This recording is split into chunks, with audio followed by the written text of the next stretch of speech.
हो। बोला बोला। तो से कुछ मांगले रही। रोजा तो कुछ न कुछ मांगे लू, का घटल तुहार? अरे रोज रोज मांगी लऊ बात तो अलग बा। हाँ हई दाग लग गइल बा। कैसन दाग रे पगली? अब का बताई कैसन दाग? हई सुना बतावा। एको किराना से लादा एरियल राजा जी, एरियल राजा जी, जल्दी छूटे ना हिस्सावा के तेल राजा जी।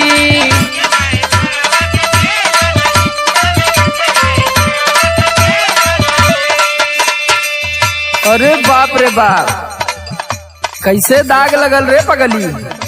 कैसे बताई? रोज रोज दाग लगी तो बड़ा दिक्कत हुई हमके। तोहरा चलते लगता ना। तोहे के तना खरीदब एरियल धनिया, एरियल धनिया, रोज लागी जाई सायावा में तेल धनिया।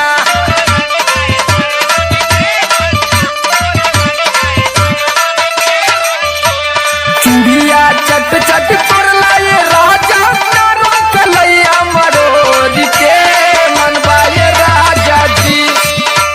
चूड़िया चट चट कर लाए राजा,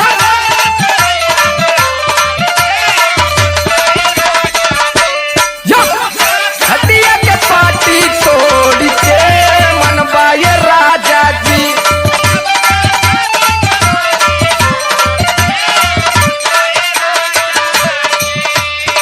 देखा हाँ ढेर बोला मत, अच्छा नहीं तो कह देते।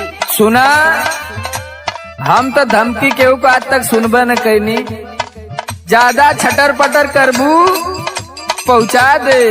नैहर हाँ ना। हाँ एकरे अलावा कहिए का सकत बड़ा। सुना हाँ सुनावा। बोला ना फटर फटर करता चटर चटर, चलीला डगरिया सटेला लसर लसर।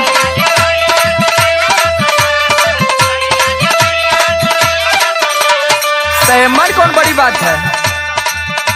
बोला ना फटर फटर करता चटर चटर, चलीला डगरिया सटेला लसर लसर। हमार बुधिया भइल बाटे फेल राजा जी, फेल राजा जी, जल्दी छूटे ना हिस्सावा के तेल राजा जी।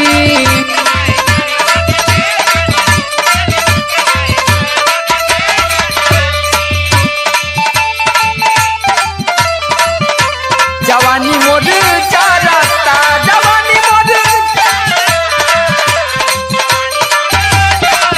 तू तो बम्बई में बड़ा राजा जानी, जवानी मोर चारता।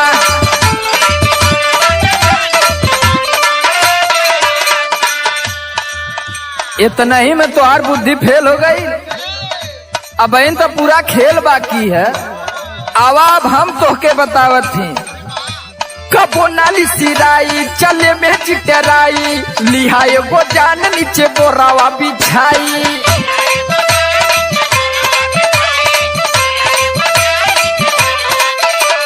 सुना,